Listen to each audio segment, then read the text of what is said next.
Hello and welcome to this special broadcast of PGurus Prime Time with Sridhar Chityala ji. Today we are going to talk about RCEP and why the reason for establishment of this organization comprising of 15 countries. Some have said that it is going to be a long time before people will see the effects of RCEP. Was it just a maneuver on part of China to counter the Quad? All this and more. We join our expert Sridhar Chityala ji. Sridhar ji, namaskar and welcome to PGurus channel. Namaskar, and happy to be here to talk about this most important and strategic topic, which is making news as U.S. tries to get out of its election turmoil to elect a new president. Sir, I am trying to put up a screen here now, which is the one that has been provided courtesy CNBC. This shows the thumb drive, it shows a Venn diagram sort of thing where RCEP, ASEAN, and CPTPP are drawn as circles, and you're seeing the common members and so on and so forth. So I know you cannot see it unless you have a copy of this screen, but let me just walk our viewers through this thing. So if you look at the screen, it is fairly easy to understand in that RCEP comprises today of all the ASEAN nations, that is about 9 of those, and then it comprises of China, South Korea, these are not in ASEAN, and it also has Australia, Japan, and New Zealand. These form the RCEP, a total of 15 countries. Now, what is important here is that these 15 countries are, enmeshed in a certain type of relationship, the details of which Sridharji will go through. And it was in this group that India was given an entry, and India, after looking at it carefully, declined. We'll get to that in a later part of our discussion. But first, let's understand a little bit more about RCEP. Why do you think it is very significant, this move of RCEP today and now? Well, I think the RCEP is significant for 3 reasons. One is this has been in the paper for quite some time. The deal was not signed. Right in the middle of a transition in U.S., the deal gets signed.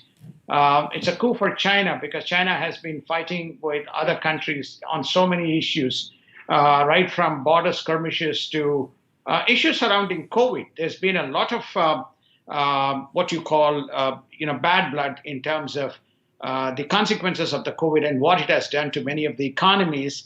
And then, of course, there has been the trade, creative trade tensions that has existed between China and some of the major nations, such as India, Japan, Korea, and most notably United States. And then, of course, you have the South China Sea dispute that is brewing, that's come much higher into the surface with the Quad exercises going on, to protect the maritime waters of the South China Sea. So RCEP and many of the countries that make up this 15 are in that South China Sea zone. So to that extent, coming together is very significant. That's number one. Number two, I think it's also significant that though there may not be immediate benefits, on a long-term basis, this is supposed to represent 50% of the global trade. Today, roughly, it translates to about 30% of the global trade, by volume. So I think, therefore, it is quite significant in that context. And it's also, I think, the third, which we should not say, Asia is always in business. That it is ready to business, it's ready to do trade.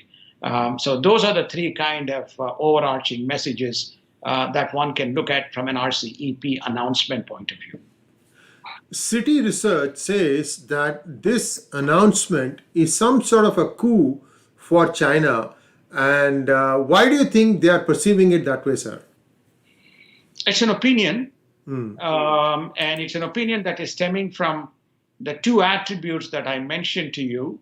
Right close to home, that there is Hong Kong and Taiwan issues that is very palatably visible to many of the countries in the region, right? So you can notably see Hong Kong is excluded and Taiwan is excluded as part, notwithstanding the fact Taiwan does business with many of the countries, and Hong Kong actually does business with India. And Hong Kong, I think, if I'm right, is either the second or third largest exporting partner by virtue of volume of trade. So the fact is that it's quite significant within that kind of context.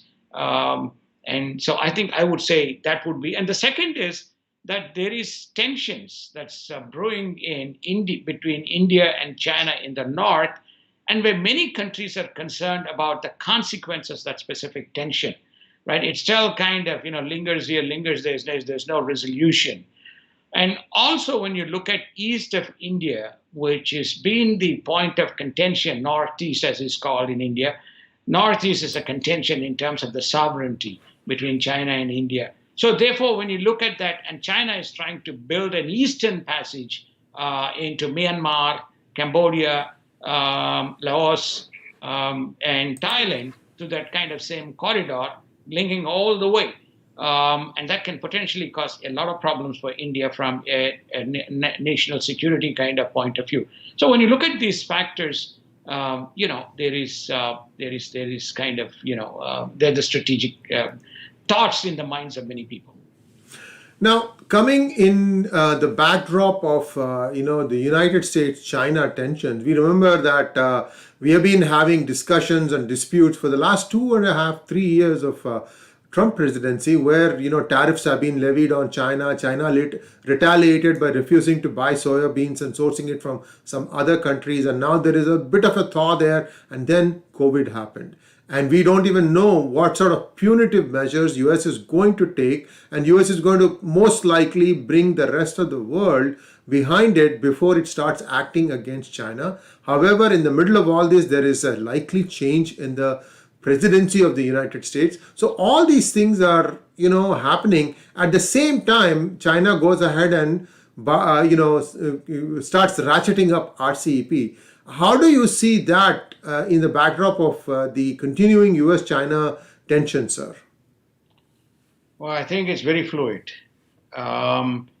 There's no clarity as to which way this discussion is going to evolve. That's why China tried to get this done in the middle of this. What would be the policy in case Biden comes to power? Vis-a-vis what happens if Trump, the status quo is maintained, and if there is a reversal in the current trend in terms of who the president is going to be or likely to be. Trump is known. There is Quad, and Quad will mitigate, and the existing arrangements will kind of be in place, effectively making RCEP to some extent a lame duck by virtue of the Quad and Trump.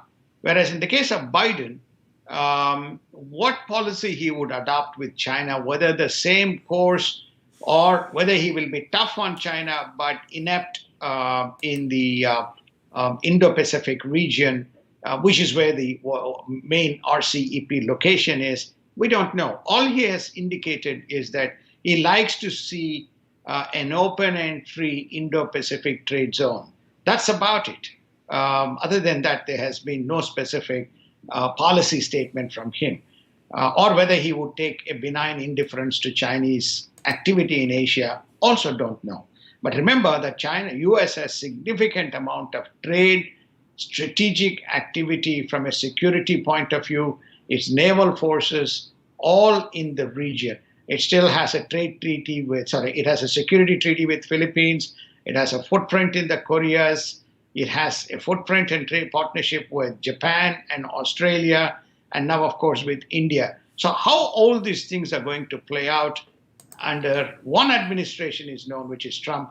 Under Biden, we don't know.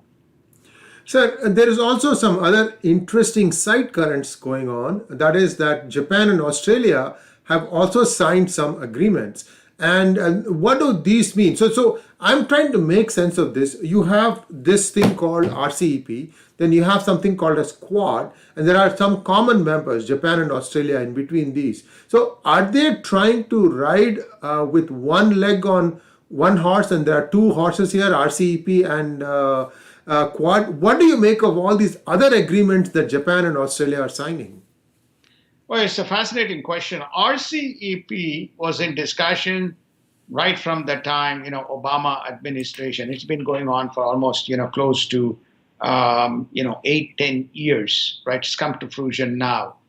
Quad emerged during Trump administration when he abandoned TPP, Trans-Pacific Partnership, because he said that my first objective is to reduce the unfair trade, bilateral trade deficits which many of my participating allies have conducted. So therefore, he said that TPP is an inhibitor. So he began to cast aside and do bilateral and made agreements from one after the other. Japan is the only country with whom United States has a trade surplus. So that got rolled out, and then TPP disappeared.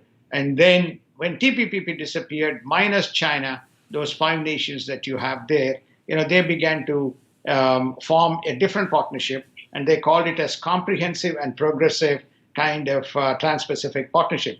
The nations include Canada, Chile, Peru, Mexico, and Australia, Japan, New Zealand, Brunei, Malaysia, Singapore, Vietnam. So they became part of what you call as the CPTPP minus the United States, right? So, which is to say, we continue the dialogue. U.S. is the partner, but we still need to have a trans-Pacific kind of a partnership. So bilateral trade agreements around the Pacific Maritime was established, right? So that's the CPTPP that you see, okay? So that continued, and then Trump simultaneously established the Quad, and he wanted to develop an alternative framework where it started as a security to preserve South China Sea, and then started to evolve itself into other domains, such as they were looking at, technology. Can we kind of develop common technology frameworks? Can we preserve, free maritime tradeway in the Trans-Pacific region, free trade? Because the reason is that particular South China Sea region, not Trans-Pacific, South China Sea region, roughly, constitutes again at 30% of global maritime trade, translated into $5.3 trillion. It's very significant. So when you ask somebody why South China Sea is significant, South China Sea is significant because what is not only above surface, but what is below surface is very important, which is oil and natural gas.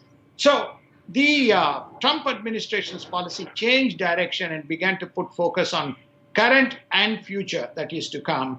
And it's part of that Blue Dot strategy, so which is namely trade, energy, and security, where the 3 principal pillars behind which these quadrilateral nations kind of came together. So Japan and Australia says, we need to preserve our sovereignty. We can't kind of trust China. So they have that relationship going. So they are extending, and just now Scott Morrison was in Tokyo just 2-3 days ago and struck the deal with Mr. Suga, who is the successor, and Shinzo Abe himself mentored, who is supposed to be the architect of the Quad, mentored and said, that relationship should be preserved. India and Japan has a relationship. They have the 2+2 dialogue. So they're going to continue that Quad part of it. India and Australia signed the LAC, and again, as an extension of the Quad, and in terms of sharing trade and security. So you're going to see these 3 nations, and India is also speaking with Korea. India is speaking with Vietnam. Both France and Germany have expressed interest to become part of the Quad if they have not already joined. So you may see some form of Quad, whether it is triad or whether it is Quad, continuing to evolve, because in the Quad, the footprint of United States was absolutely pivotal from a security, because it can throw a whole raft of resources by way of security apparatus. So I think so. The Quad, to your question, Quad will continue in some form in the absence of a footprint from United States. Viewers, we are about 15 minutes into our program, and we will take questions for this after we finish talking about this. We still have a major topic to cover, which is the reason for why India walked away from this. We will come to it presently. I just wanted to flag those viewers who would like to ask more questions, because there's a lot happening. Each country is now signing bilateral agreements. What happens if there is an agreement that has a conflict with some other agreement? I have no clue. That we'll have to cross those bridges whenever we get there. But most importantly, I had a follow-up question for you about the South China Sea. Why is China so hung up about South China Sea? Why are they creating these artificial islands? You talked a little bit about natural gas and oil deposits.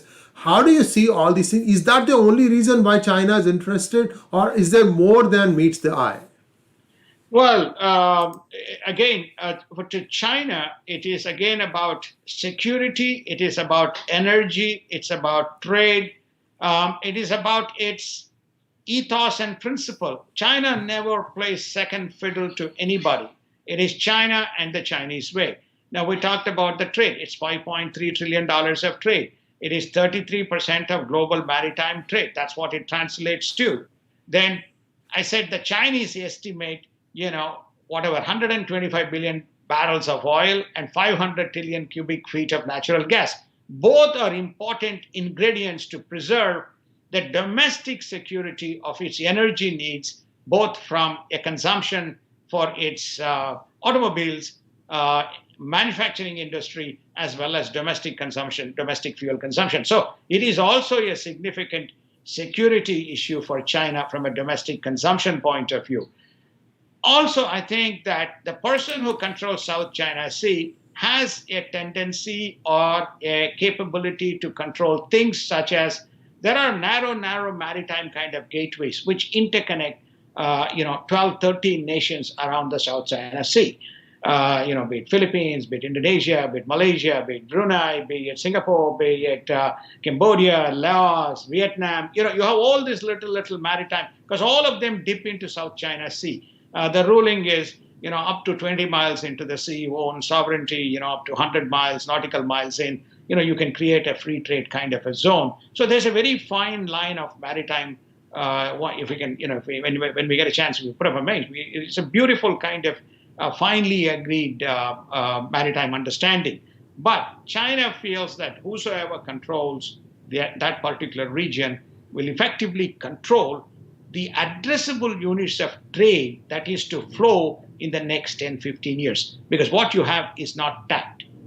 Also, South China Sea is, from an environmental, maritime, security, piracy, marine ecosystem. Indonesia is almost close to 65% of the fishing and the stuff it relies from South China Sea. So you can see from all these facets, it is very, very important to China, and it is very, very important to the world. It's a confluence of many, many things, from environment, ecosystem, maritime life, trade, addressable kind of universe in terms of what by way of future needs and businesses likely to be from this particular area. Sir, let's go to the other main topic today. Why did India walk away from RCEP? Let me just set the context for you, sir. By 2030, it is expected that 15% of all global trade is going to be within this block of 15 countries. So essentially, it represents a fairly significant market, a market which is close to India, a market which has a lot of cultural ties to India. They are all Sanatanis in the broadest sense. And yet, India chose to walk away from it. What are the main reasons for this? What are the pros and cons of India's decision, sir? The 50%, 50% of the global trade will be flowing through that. Why India walked away? India has, you see, even the ASEAN countries which are part of it, they have bilateral, multilateral kind of trade agreements. The ASEANs have got no tariffs, are zero. One of the principal reasons why RCEP is to reduce the tariffs. Already amongst the 7 nations, the tariff is down to 70%. So if you put India into the context, India and Japan are the only 2 nations which have bilateral relationship with each other, but have no bilateral relationship with China, trade relationship with China. So India has existing bilateral relationship with ASEAN, has bilateral relationship with Japan, bilateral relationship with Australia, has a bilateral relationship with Korea. These are the kind of the most resurgent members of the RCEP constituency. When you have existing bilateral relationship, the rationale to become part of the RCEP is quite redundant within the context of trade. But India has two main apprehensions. The first apprehension is whether RCEP will be used by China as a vehicle to dump cheap goods into India, which India is against. I think that's one principle. That's a first principle point of contention. I think the second principal point of contention is whether any of these things can indirectly compromise on security related matters. That's another kind of a major issue. India has problems with China in the north. India will have problems. India has problems with China in Indian Ocean. India has potential problems with it in Indo-Pacific region, notwithstanding the fact that Pacific seas are far away. India could have a problem in the Malacca Straits, which is very strategic to India, especially with Andaman Nicobar Islands, which China has always eyed along with South China Sea. Whether that could be used by China as a mechanism to mitigate any type of blockade that India may use as a strategic deterrent. So when you put all these kind of factors, there are neither strategic advantages for India, there's more strategic derailers for India to become a member of this particular group. So that begs the question, why did Japan, Australia, and New Zealand decide to form part of RCEP? After all, Australia is being threatened by China. And so what is the rationale for that? They also have membership under Quad.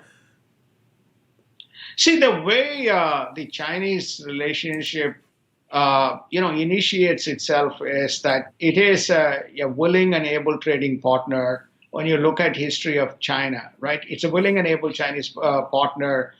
I'm here to attract capital and resources, and I'm creating a market where you can bring products to your home, at a more efficient and cheaper price. In the process, uplift the economic upliftment of each household. So they come in with this whole trade and strategic partner. As the volumes begin to kind of develop, you will find that progressively you are self-destroying some of your industries. That's number one.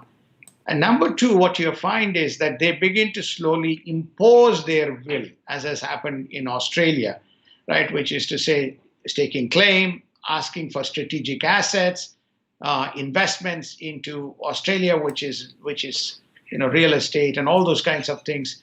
Slowly they creep into the syndrome, which potentially causes alarm as a national security issue, as has happened in the United States.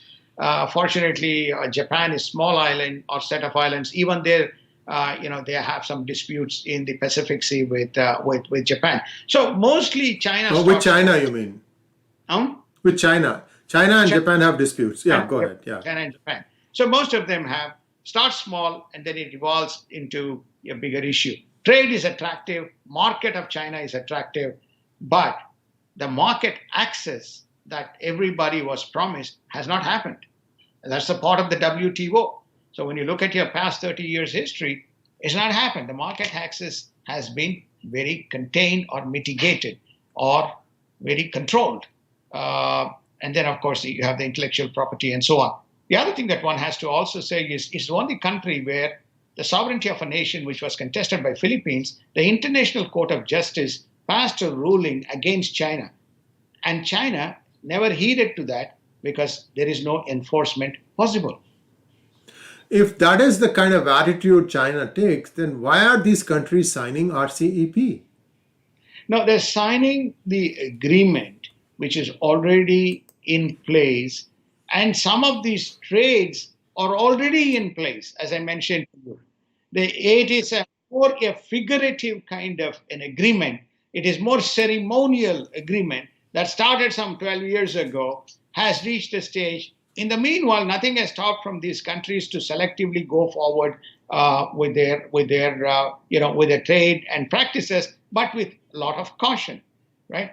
With a lot of caution, because US was the biggest kind of gorilla, which was always in there as a security kind of deterrent for China to engage in any kind of games, except in South China Sea. So why they went, it is almost like business as usual, but China said, let's kind of put this together, and a few nations unwillingly or willingly accepted and signed the document. which is to say, hey, what? So what? Because we're already doing. So what? We are not impacted in ASEAN because we already have agreements in place. So what? There is no impact to tariffs. Okay, we'll sign the agreement. Okay. Also, I think Asians are much more.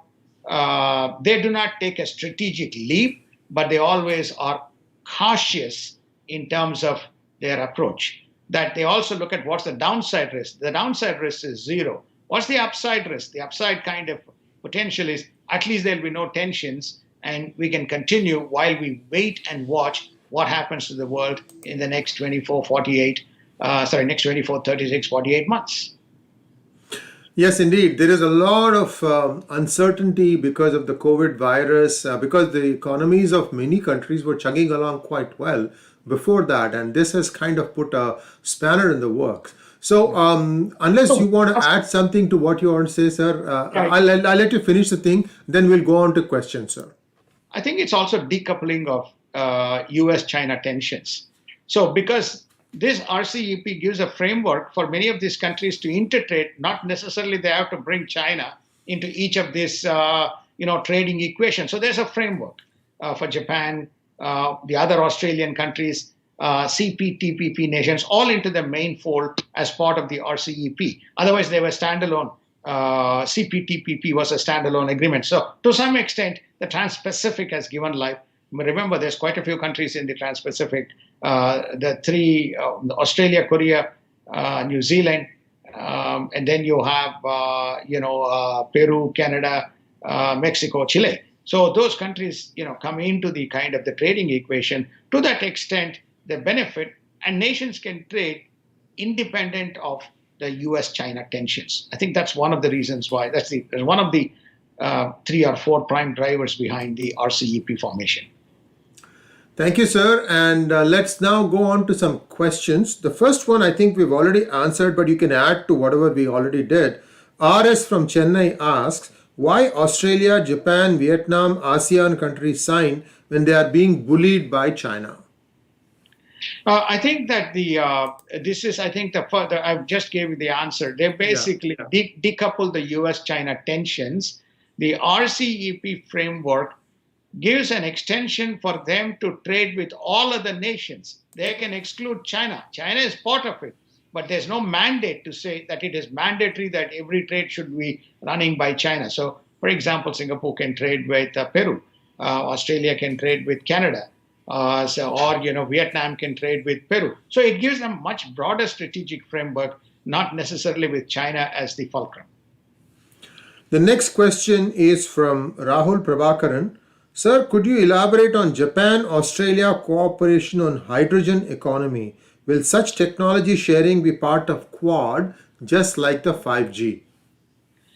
I think that the Australia and Japan have one of the long-standing relationships post World War II. In fact, until China came in, Japan was the largest trading partner of Australia, and a very, what shall I say, very warm and friendly trading where there's mutual kind of trust. The fact that today there is a relationship between Australia and Japan, which includes training of the armed personnel as well as sharing the logistical kind of facilities and being acting as each other's kind of a deterrent in the event of a strategic threat is a reflection of the proximity and trust that these two have. I mean, Shinzo Abe is a prime architect of it, and Scott Morrison of Australian Prime Minister has recognized the need and is building that. Now, as far as the hydrogen sharing technology is concerned, I think it's still evolving.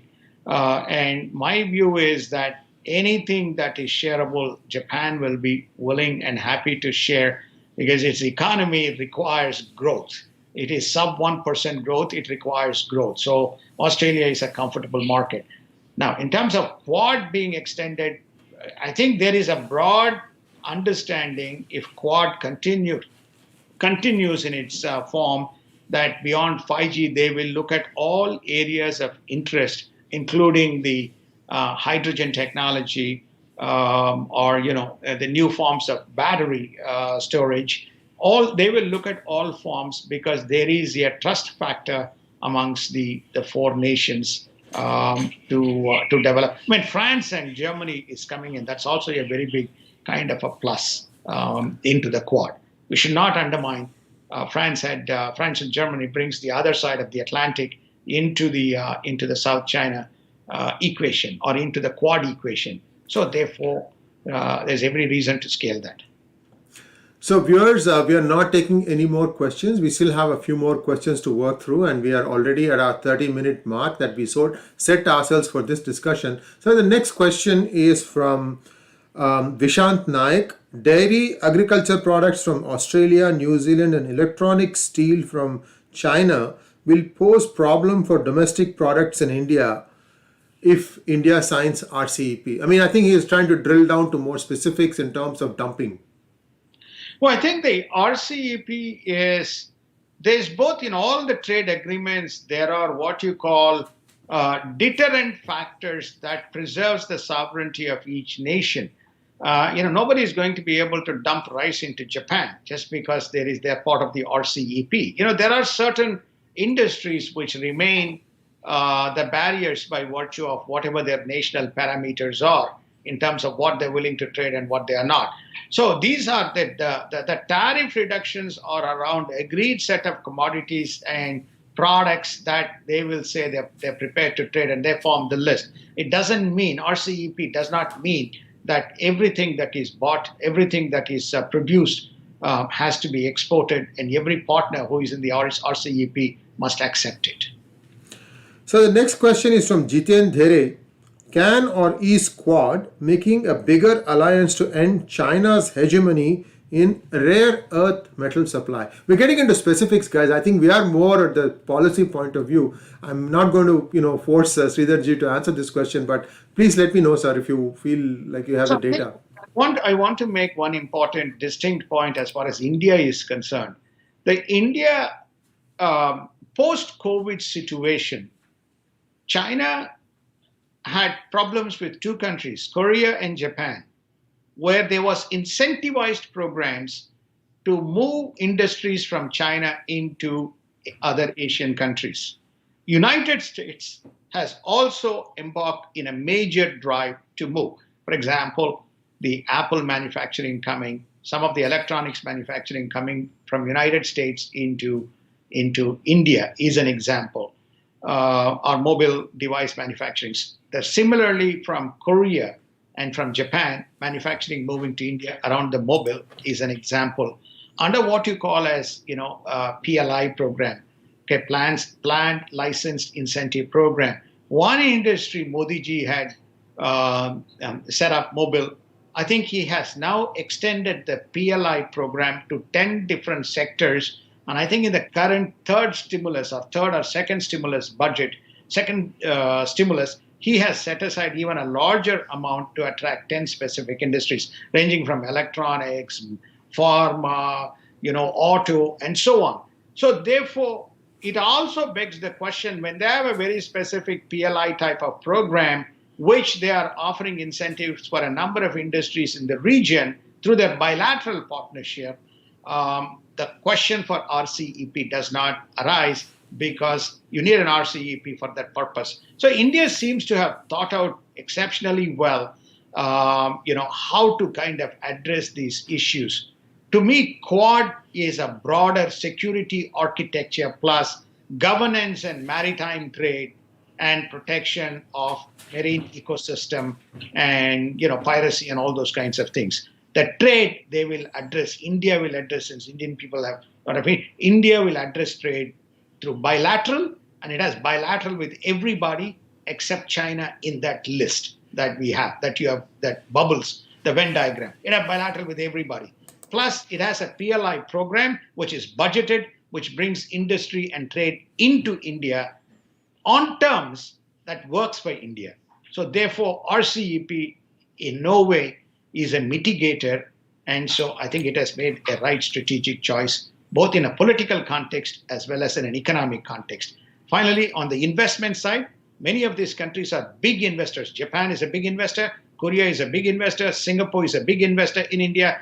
And of course, United States is a big investor in India. The fact today India, is somewhere between 65 to 73 billion dollars direct and indirect investment on an annualized run rate right now begs the question: what does RCEP bring that India doesn't have already? Sir, you just answered the last question that was put by Falgun Zodi. I hope, Falgun, you heard that one. And thanks as always, sir. It's a pleasure to have you on our channel. We get to see and listen to some experts that perhaps don't get the kind of time and attention in the mainstream media. And we will be back with our daily news capsule tomorrow at 6:30 p.m. IST. And thanks for watching. And do not forget to subscribe to YouTube channel. Namaskar. Namaskar and thank you so much.